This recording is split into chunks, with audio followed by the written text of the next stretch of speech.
Hello बच्चों, welcome to my academy. बच्चों, यहाँ पर लास्ट लेक्चर में हमने ये देखा था कि भाई अगर अपने पास कोई स्ट्रेट करंट कैरिंग वायर हो तो उसकी वजह से मैग्नेटिक फील्ड क्या होगी, और कोई सर्कुलर करंट कैरिंग वायर हो तो उसकी वजह से सेंटर पे मैग्नेटिक फील्ड क्या होगी। ठीक है, तो अभी इसी को हम आगे कंटिन्यू कर रहे हैं। सबसे पहले तो देखो, मैग्नेटिक फील्ड कोई भी आर्क अगर आपको गिवन है, सर्कुलर आर्क गिवन है, तो कैसे फाइंड करते हैं। ठीक है, देखिए अगर मैं आपसे बोलूं कि भाई अपने पास यहां पर इस तरह से सर्कुलर आर्क है, ठीक है, ध्यान से समझना।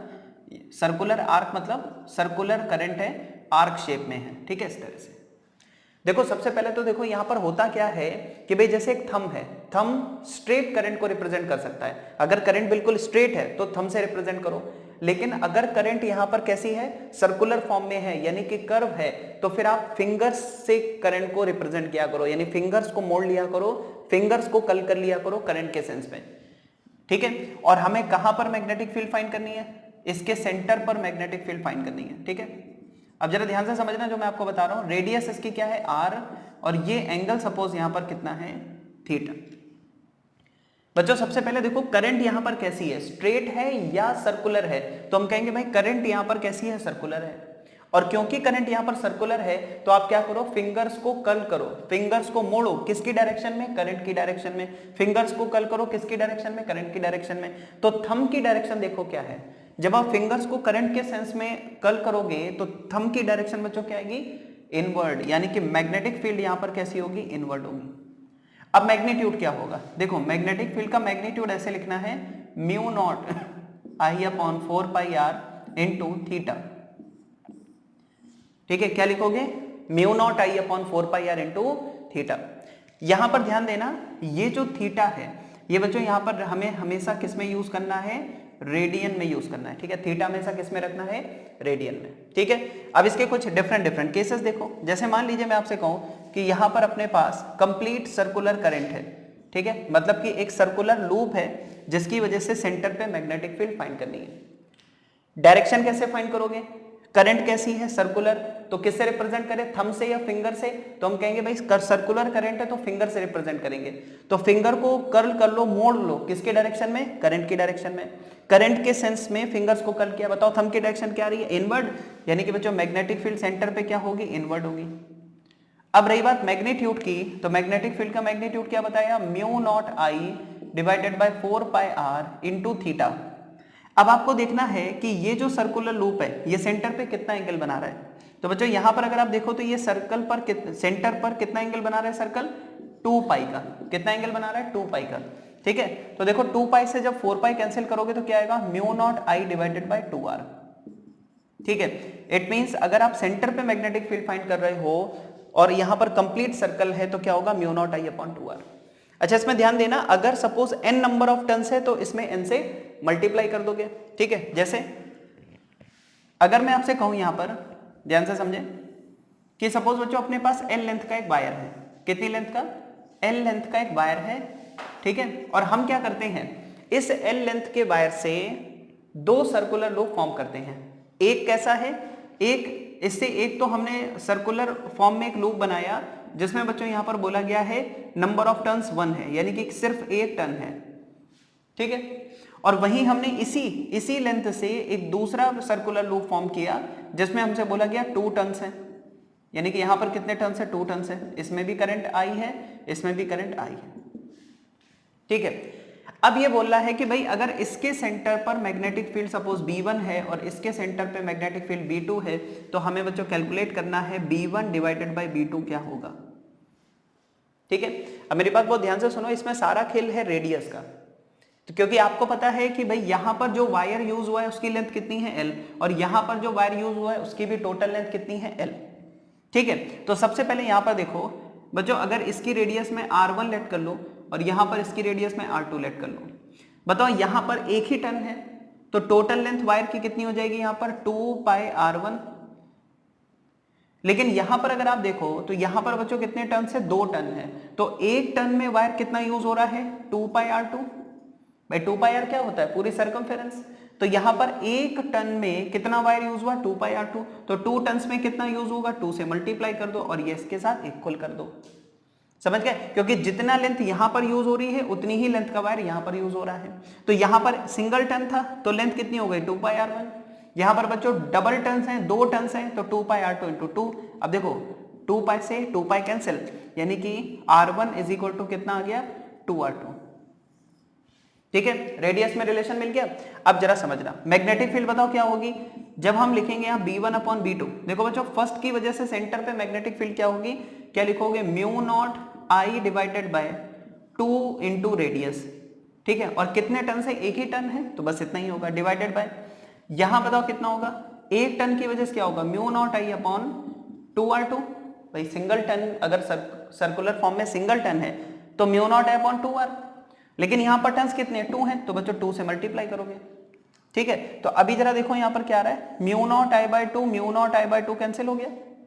ठीक है, और ये देखो अपने पास क्या आया, ये अपने पास आ गया 1/2 और ये बच्चों आएगा r2 अपॉन r1। r2 सबसे ऊपर चला जाएगा, r1 नीचे। और देखो यहां पर हम जानते हैं कि r1 की जगह 2r2 रख सकते हैं, तो ये 1/2 और r1 की जगह कितना रख दिया 2r2, r2 कैंसिल, आंसर कितना आ गया 1/4। यानी कि बच्चों b1 बाई b2 जब फाइंड करोगे तो क्या आएगा 1/4 आ जाएगा। ठीक है, नोट करो इसको। अब बच्चों यहां पर एक बहुत ही इंपॉर्टेंट क्वेश्चन ले रहे हैं, उसमें आप देखना कि हम स्ट्रेट वायर की मैग्नेटिक फील्ड भी यूज करेंगे और सर्कुलर पार्ट है उसकी भी मैग्नेटिक फील्ड यूज करेंगे। ठीक है, देखो पहले तो एक सिंपल सा क्वेश्चन लेते हैं। सपोज यहां पर इनफाइनाइट से एक वायर आ रहा है, करंट आ रही है इस तरह से, ठीक है ऐसे, और फिर देखो यहां पर ये सेमी सर्कुलर फॉर्म में ऐसे बेंड हो गया और बेंड होने के बाद फिर ये इस तरह से चला गया करंट यहां पर ऐसे। ठीक है ऐसे, और अब हमें बताना है बच्चों यहाँ पर सेंटर पर मैग्नेटिक फील्ड क्या होगी। क्या हमें फाइंड करना है कि जो भाई सेंटर है यहां से डिस्टेंस आप इसको r लेट कर लीजिए, तो यहां पर सेंटर पर मैग्नेटिक फील्ड क्या होगी।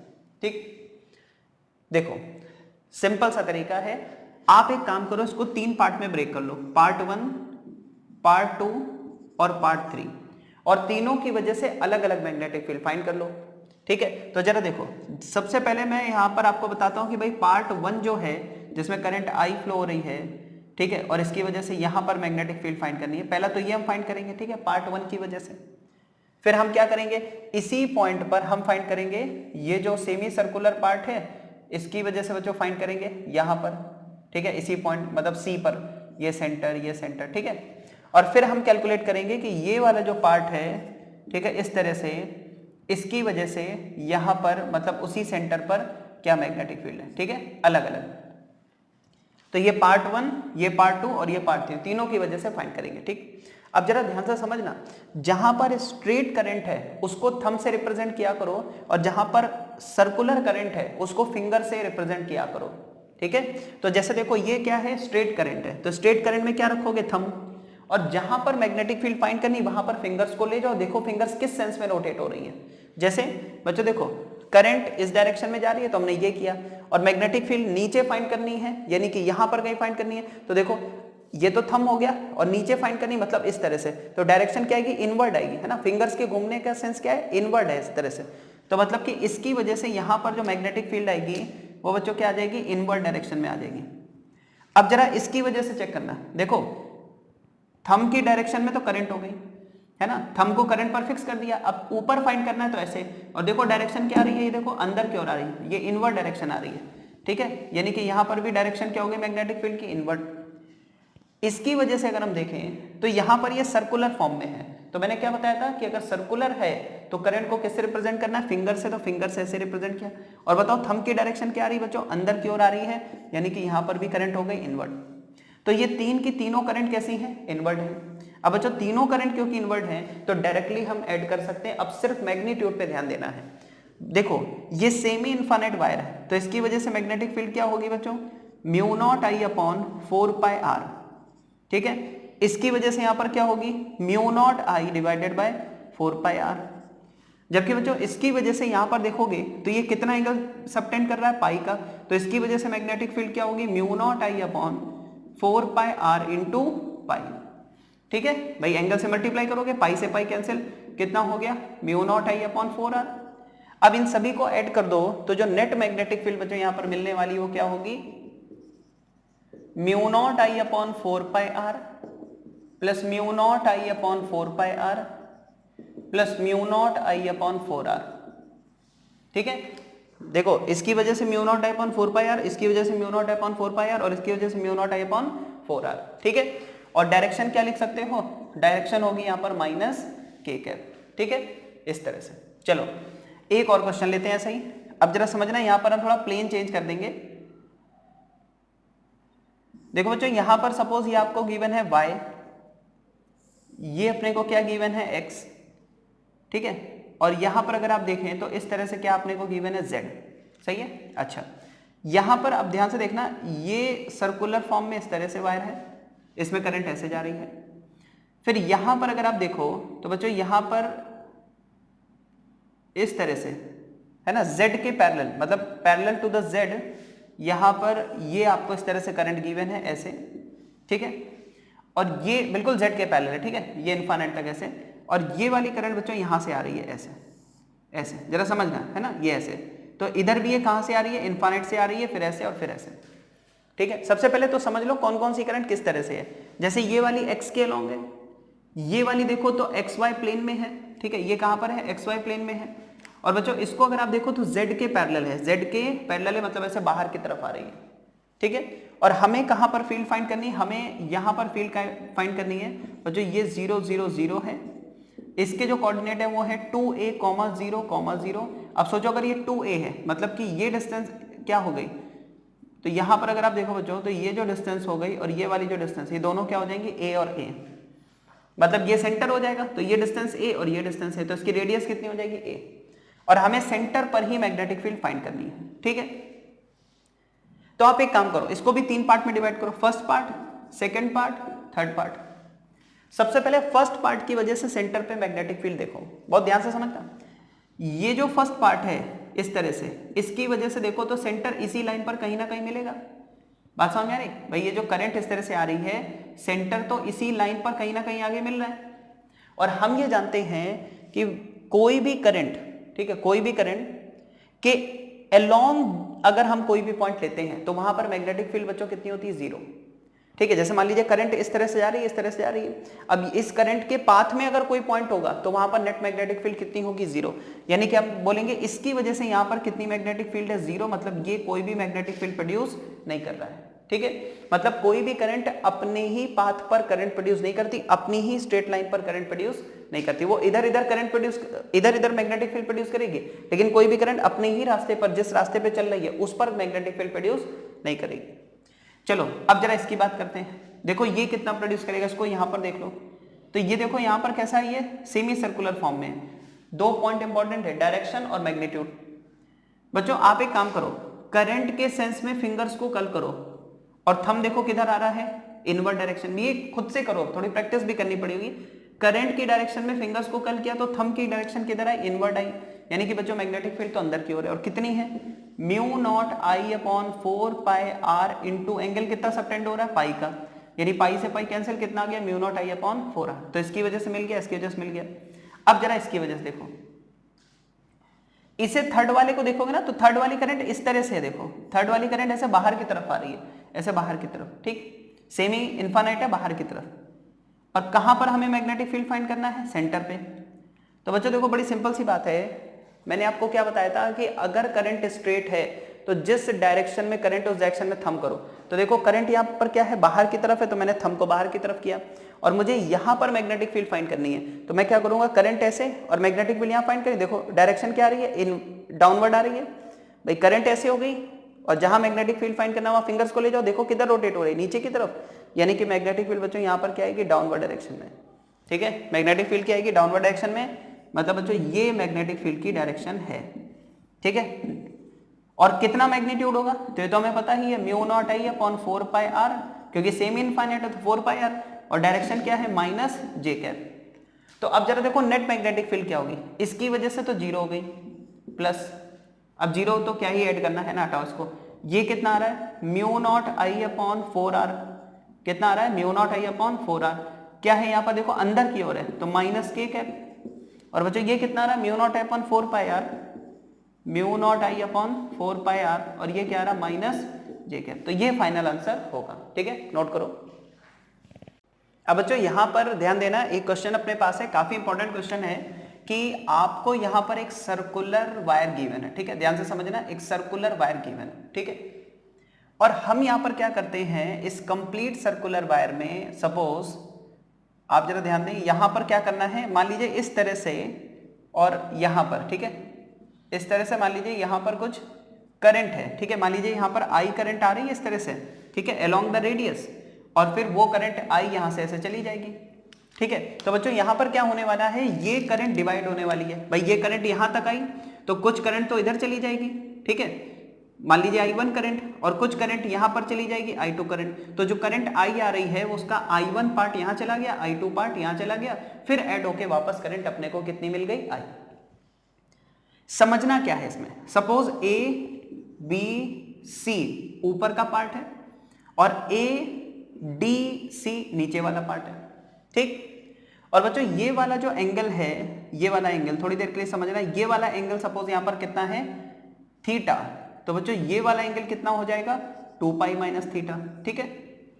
अब अगर मैं आपसे पूछूं कि सेंटर पर नेट मैग्नेटिक फील्ड क्या होगी, पहला क्वेश्चन। दूसरा, ABC वाला जो पार्ट है वो कितना मैग्नेटिक फील्ड प्रोड्यूस करेगा, और तीसरा ADC वाला जो पार्ट है वो कितना मैग्नेटिक फील्ड प्रोड्यूस करेगा। यानी हमें तीनों मैग्नेटिक फील्ड चाहिए, नेट मैग्नेटिक फील्ड और इंडिविजुअल मैग्नेटिक फील्ड, ठीक है। और ये सब कुछ फाइंड करने के लिए सबसे पहले आपको करंट पे फोकस करना होगा, ठीक, ध्यान से समझिएगा बच्चों। यहां पर हमें पता है कि पॉइंट A और पॉइंट C, ठीक, इसके अक्रॉस अगर आप देखो तो एक ऊपर का वायर है और एक नीचे वाला वायर है, यानी कि बच्चों हम ये कह सकते हैं कि A और C के अक्रॉस यहां पर दो रेजिस्टेंस है, एक ये वाला रेजिस्टेंस है और एक ये वाला रेजिस्टेंस है ना, एक ऊपर वाले पार्ट का रेजिस्टेंस है, एक नीचे वाले पार्ट का रेजिस्टेंस है।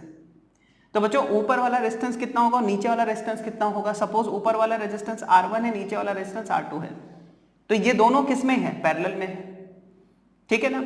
अच्छा, तो हमें पता है भाई टोटल करंट अपने पास कितनी आ रही है, I, और इसी I में से I1 इससे जा रहा है और बच्चों I2 इससे जा रहा है ना। तो आपको पता है कि जब भी बच्चों इस तरह से करंट डिवाइड होती है पैरेलल में, क्या चीज सेम होती है, पैरेलल में पोटेंशियल डिफरेंस दोनों के अक्रॉस क्या होगा, सेम होगा, है ना, ठीक है। तो यहां पर जरा समझिए, पोटेंशियल डिफरेंस सेम होगा मतलब हमने क्या लिखा, V जो होगा वो सेम होगा दोनों के क्रॉस। अच्छा, V का मतलब क्या होता है, I इंटू आर, यानी कि I इंटू आर क्या होगा, सेम होगा दोनों के क्रॉस। तो बच्चों यहां पर करंट जो है वो कैसे डिवाइड होगी, 1/r के अकॉर्डिंग डिवाइड होगी। अच्छा एक बात बताओ, रेजिस्टेंस का जो फॉर्मूला है वो क्या होता है, rho into length upon cross sectional area, यानी रेजिस्टेंस किसके प्रोपोर्शनल हो गया, लेंथ के प्रोपोर्शनल हो गया, जबकि करंट क्या है, रेजिस्टेंस के इनवर्सली प्रोपोर्शनल, मतलब यही करंट क्या होगी, लेंथ के भी इनवर्सली प्रोपोर्शनल होगी। अब थोड़ा सा और आगे बढ़ो बच्चों, हमें पता है कि सर्कुलर वायर की जो लेंथ होती है, जैसे मान लो कोई भी सर्कुलर वायर है, ठीक है, और ये यहां पर कितना एंगल बना रहा है, थीटा, और इसकी लेंथ बच्चों कितनी है, सपोज L, रेडियस कितनी है R। तो हमें पता है जो बच्चों L होता है वो होता है थीटा इंटू R, कितना होता है, थीटा इंटू R। तो लेंथ किसके प्रोपोर्शनल होगी, थीटा के, भाई लेंथ किसके प्रोपोर्शनल है, थीटा के। इसका मतलब करंट R के इनवर्सली प्रोपोर्शनल, इसका मतलब करंट लेंथ के भी इनवर्सली प्रोपोर्शनल, इसका मतलब करंट थीटा के भी इनवर्सली प्रोपोर्शनल। क्यों, क्योंकि resistance proportional to length proportional to theta, यानी कि हम क्या बोल सकते हैं भाई, जो करंट है वो थीटा के इनवर्सली प्रोपोर्शनल है, मतलब करंट थीटा के इनवर्स में डिवाइड होने वाली है, ठीक, बहुत इंपॉर्टेंट है, अच्छे समझ लेना। हो सकता है ये क्वेश्चन ना आए लेकिन आपसे ये क्वेश्चन पूछ ले करंट डिवाइड कैसे हो रही है, तो इतना ही आपके लिए बहुत है ना। तो पहले तो ये दोनों करंट निकाल लेते हैं। बताओ यहां पर बच्चों जब हम I1 लिखेंगे तो क्या लिखेंगे, सुनना ध्यान से, मैंने कहा करंट थीटा के इनवर्स में डिवाइड हो रही है, मतलब कि ये वाली करंट चाहिए तो हमें बच्चों ये वाला थीटा यूज करना होगा, जब I1 चाहिए तो ये वाला थीटा यूज करेंगे, और जब I2 चाहिए तो ऊपर वाला थीटा यूज करेंगे, समझ गए। तो I1 चाहिए तो I1 के लिए ये वाला थीटा नहीं, ये वाला थीटा, तो थीटा अपॉन, और टोटल एंगल कितना है, इन दोनों का सम कर दो तो बच्चों टोटल एंगल कितना है, 2 पाई, ठीक है, और इनटू कितना हो जाएगा, टोटल करंट, ये क्या आ जाएगा, I1। और देखो जब आप I2 लिखोगे तो देखो I2 क्या होगा, बताओ यहां वाली करंट चाहिए तो यहां वाला एंगल यूज करेंगे, उल्टा है ना थीटा के, तो ये वाली करंट चाहिए तो यहां वाला एंगल यूज करेंगे, तो कितना आएगा, 2 pi minus theta upon total angle into total current, ऐसे, क्या I1 I2 मिल गए? बहुत बढ़िया। अब जब I1 I2 मिल गए तो फिर तो कुछ बचेगा नहीं इसके अंदर, फिर तो हमें अलग अलग मैग्नेटिक फील्ड बतानी है। बताओ बच्चों यहाँ पर अगर हम मैग्नेटिक फील्ड फाइंड करें किसकी वजह से? ABC की वजह से, मतलब कि ऊपर वाला जो पार्ट है उसकी वजह से सिर्फ मैग्नेटिक फील्ड निकालें तो बच्चों इसकी वजह से यहाँ पर मैग्नेटिक फील्ड क्या होगी? ध्यान से सुनना, mu naught I divided by 4 pi into radius. एक काम करो, इसकी रेडियस हम कुछ a लेट कर लेते हैं, ठीक है, इंटू एंगल। बताओ ये वाला यहाँ पर कितना एंगल सबटेंड कर रहा है? भाई हमें देखना है ABC वाला पार्ट सेंटर पे कितना एंगल सबटेंड कर रहा है? 2 पाई माइनस थीटा, ठीक है। अच्छा अब अगर मैं यहाँ पर फाइंड करूं कि भाई मैग्नेटिक फील्ड किसकी वजह से, मान लीजिए मैं फाइंड करूं मैग्नेटिक फील्ड ड्यू टू, यह एक काम करते हैं पहले, ये बच्चों कौन सी करंट होगी? I1। पहले इसी को पूरा लिख लेते हैं ना, ये कौन सी करंट होगी? I1। भाई ऊपर वाले पार्ट में I1 करंट चल रही है। अब बताओ I1 की अगर मैं यहाँ वैल्यू रखूं तो क्या आएगा? म्यू नॉट अपॉन 4 पाई ए, ठीक। I1 की जगह क्या लिखोगे? थीटा अपॉन 2 पाई इंटू आई है ना, तो म्यू नॉट आई यहाँ लिख दो और साथ में 2 पाई माइनस थीटा और लिखा हुआ है। अब जरा ध्यान से देखना है क्या आ रहा है, ये आ रहा है म्यू नॉट आई अपॉन 4 पाई ए और क्या लिखा है? Theta into 2 pi minus theta upon 2 पाई। अभी मैं बताता हूं आपको, बस देखते रहो। अभी तो एडीसी की वजह से और निकालो, ये नीचे वाले पार्ट में बच्चों कितनी करंट है? I2। तो बताओ मैग्नेटिक फील्ड क्या लिखोगे? म्यू नॉट I2 अपॉन 4 पाई ए। और बताओ ये छोटा वाला पार्ट कितना एंगल सबटेंड कर रहा है? थीटा, ठीक है। और I2 की वैल्यू जब रखोगे यहां पर तो कितना आएगा? म्यू नॉट I अपॉन 4 पाई ए, साथ में क्या आएगा? 2 पाई माइनस थीटा बाय 2 पाई और साथ में लिखा हुआ है थीटा। कुछ थोड़ा थोड़ा अगर दिमाग काम कर रहा हो तो एक चीज आपको दिखाई देगी यहां पर, theta 2 pi minus theta, theta 2 pi minus theta, नीचे भी 2 पाई नीचे भी 2 पाई। इसका मतलब क्या है? दोनों की मैग्नेटिक फील्ड का मैग्नीट्यूड सेम है। और कितना है? मतलब कि ABC का मैग्नीट्यूड और ADC का मैग्नीट्यूड सेम है। और कितना है? अब मैं आप जो बता रहा हूं इसको डायरेक्ट लर्न कर लेना, भले आप इसको सॉल्व करना कर पाओ लेकिन लर्न कर लेना जो मैं बताने जा रहा हूं। ध्यान से देखो, mu naught I upon 4 pi A, mu naught I upon 4 पाई ए, इतना तो याद रहेगा, म्यू नॉट आई अपॉन 4 पाई। साथ में क्या लिखोगे? दोनों एंगल का प्रोडक्ट, ऐसे याद करो जैसे मैं बता रहा हूं, दोनों एंगल का प्रोडक्ट थीटा और 2 पाई माइनस थीटा, दोनों एंगल का product divided by total angle. क्या लिखोगे? दोनों एंगल का प्रोडक्ट अपॉन टोटल एंगल, दोनों एंगल का प्रोडक्ट अपॉन टोटल एंगल, ठीक। ये तो अगर आपसे पूछता है कि भाई किसी एक पार्ट की वजह से मैग्नेटिक फील्ड बताओ तो फॉर्मूला ये लगा देना, म्यू नॉट आई अपॉन 4 पाई ए, दोनों एंगल का प्रोडक्ट अपॉन टोटल एंगल, है ना। अच्छा, दोनों में सेम रिजल्ट आ रहा है, मतलब कोई इसमें ऐसा है ही नहीं। भाई आप कुछ कोई भी एक करंट ले लो, है ना भाई, थीटा अपॉन 2 पाई इंटू आई, मान लो यही लिया आपने, तो थीटा इंटू दिस अपॉन 2 पाई वो अलग कर दिया और म्यू नॉट आई अपॉन 4 पाई, ये दोनों में है ना सेम रिजल्ट। अच्छा, अब एक चीज और समझो, डायरेक्शन की बात करें। देखो बच्चों ये वाली करंट कैसी है?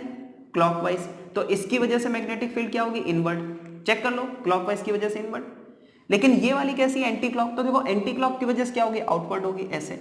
और बच्चों अगर दोनों करंट एक दूसरे के ऑपोजिट डायरेक्शन में है तो बताओ मैग्नीट्यूड सेम, तो नेट मैग्नेटिक फील्ड ये देखो, एक की वजह से प्लस बी तो दूसरे की वजह से minus B, net magnetic field zero, क्योंकि मैग्नीट्यूड सेम है और डायरेक्शन ऑपोजिट है। मैग्नीट्यूड सेम है, डायरेक्शन ऑपोजिट है, नेट मैग्नेटिक फील्ड क्या आएगी? जीरो, ठीक है। तो नेट मैग्नेटिक फील्ड पूछा जाए जीरो, और इंडिविजुअल पूछा जाए, ध्यान से पढ़ लेना, कई बार ऐसा हो जाता है कि मतलब पता ही नहीं चलता है कि उसमें पूछ क्या रहा है, क्योंकि ज्यादातर बच्चे क्या इसको रट के जाते हैं कि नेट मैग्नेटिक फील्ड जीरो, बाकी हमें कुछ नहीं आता, और वहीं गलत हो जाता है। नेट मैग्नेटिक फील्ड तो जीरो है, लेकिन कई बार उसमें धीरे से लिखा होता है find the magnetic field due to part this, अब वो पढ़ते नहीं, डायरेक्ट जीरो करके आ जाते हैं, ठीक है। तो वहां पर थोड़ा आपको ध्यान देना है कि इंडिविजुअल मैग्नेटिक फील्ड पूछे तो ये लिखना है, और अगर नेट पूछे तो जीरो लिखना है, ठीक, नोट करो। अब बच्चों यहां पर जरा बात समझिएगा, बिल्कुल इसी तरह का एक क्वेश्चन मैं आपको बता रहा हूं कि जैसे ये वाला तो पार्ट समझ में आ गया कि अगर सर्कुलर वायर है, ठीक, और ये मान लीजिए सेंटर है, और बच्चों इस तरह से कोई करंट आ रही है और इस तरह से करंट ऐसे जा रही है, और अब आपसे पूछा कि बच्चों सेंटर पर नेट मैग्नेटिक फील्ड क्या होगी, तो आपको पता है भाई करंट ऐसे कुछ डिवाइड होगी कि दोनों करंट सेंटर पर सेम मैग्नीट्यूड और ऑपोजिट डायरेक्शन में मैग्नेटिक फील्ड प्रोड्यूस करेंगे, जिससे बच्चों नेट मैग्नेटिक फील्ड यहां पर क्या हो जाएगी? जीरो, ठीक। अब मैं अगर आपसे बोलूं कि भाई एक तो इस टाइप का क्वेश्चन लेना है, दूसरा इसी में कुछ केसेस और है, जैसे देखो ये मान लो मैं आपसे कहूं बच्चों यहां पर स्क्वायर है, क्या है अपने पास? स्क्वायर, ठीक है, और इसमें अगर मैं आपसे कहूं कि सपोज ये सेंटर है, तो सेंटर से जरा समझना, मान लीजिए बच्चों करंट इस तरह से आ रही है, ठीक है, ऐसे, और फिर ये करंट ऐसे चली गई, तो क्या होगा, यहां पर बच्चों 3 साइड है, यहां पर 1 साइड है, तो जिसमें 3 साइड है उसका रेजिस्टेंस ज्यादा है तो उसमें करंट कम जाएगी, जिसमें 1 साइड है उसका रेजिस्टेंस कम है उसमें करंट ज्यादा जाएगी। और करंट यहां पर भी बिल्कुल वैसे ही डिवाइड होगी I1 और I2, जिससे कि तीनों साइड मिलकर के जितना मैग्नेटिक फील्ड यहां प्रोड्यूस करेंगे, अकेले ये साइड उतना ही मैग्नेटिक फील्ड ऑपोजिट डायरेक्शन में प्रोड्यूस करेगी। बच्चों यहां पर भी नेट मैग्नेटिक फील्ड क्या होने वाली है, 0। ठीक है, अच्छा अब मान लीजिए मैं आपसे कहूं इस तरह का कोई भी केस हो, ठीक है, केवल यही नहीं, आप इसको कैसे भी कनेक्ट कर दो, ठीक है, आप इसको ऐसे कनेक्ट कर दो, ये देखो कि सपोज यहां पर मैं बोलूं कि बच्चों स्क्वायर है और आपने क्या किया, करंट इस तरह से लेके आ गए, सपोज I करंट और I करंट, क्या होगा, जितना रेजिस्टेंस यहां पर है उतना ही रेजिस्टेंस यहां पर है, तो बच्चों यहां पर भी क्या जाएगी I/2, यहां पर भी कितनी जाएगी I/2, ठीक है, तो जितना ये दोनों मिलकर के यहां प्रोड्यूस करेंगे उतना ही ये दोनों मिलकर यहां प्रोड्यूस करेंगे, नेट मैग्नेटिक फील्ड बच्चों यहां पर कितनी हो जाएगी, 0 हो जाएगी। बात समझ में आ गई। तो ये सभी केसेस, ठीक है, नेट मैग्नेटिक फील्ड क्या देने वाले हैं आपको, 0 देने वाले हैं। ठीक है, इस तरह से ट्रायंगल हो, पॉलीगन हो, कोई भी इस तरह का कोई भी, पॉलीगन क्या जब सर्कल के लिए वैलिड है तो सभी के लिए वैलिड है। ठीक है, अच्छा अब एक क्वेश्चन और देखो जरा इंपॉर्टेंट बच्चों, सपोज हम आपसे यहां पर ये बोले, क्योंकि इंपॉर्टेंट केस है तो देख लेते हैं एक बार ये, कि सपोज यहां पर इस तरह से I करंट है, ठीक है, यहां पर ये सेंटर हो गया, इसको हमने ज्वाइन किया इस तरह से, और यहां पर कितनी करंट आ रही है, I, ठीक है, अच्छा, और यहां पर जा भी कितनी रही है, I, वो तो ऑब्वियस सी बात है, I आएगी तो I ही जाएगी, है ना। और यहां पर अपने को क्या बोला गया है कि बच्चों एक साइड, यहां पर अगर आप देखें तो एक साइड जो एंगल है वो पाई बाय, यहां पर सपोज आपको ये जो एंगल गिवन है वो आपको गिवन है बच्चों 2π/3, ठीक है, मतलब एक साइड का जो एंगल गिवन है वो कितना गिवन है, 2π/3, ठीक है, या फिर π/2 जैसा आप चाहो, है ना, अपने अकॉर्डिंग, सपोज π/2 ले लेते हैं, ठीक है, यानी कि 90 डिग्री हो गया, ऐसा लग भी रहा है 90 है ना, ये आपको 90 जैसा लग भी रहा होगा इस तरह से, तो π/2 ले लिया, है ना, 90 डिग्री। तो बच्चों बताओ दूसरी साइड अपने पास क्या एंगल बचा, अगर ये π/2 है तो दूसरी साइड क्या बचेगा, ये बच्चों बचेगा 3π/2, जिससे कि π/2 और 3π/2 ऐड करोगे तो बच्चों कितना आ जाएगा यहाँ पर, 2π। ठीक, अच्छा अब आपसे क्या क्या पूछ सकता है, मैं सारी चीजें आपको बता दे रहा हूं एक एक करके।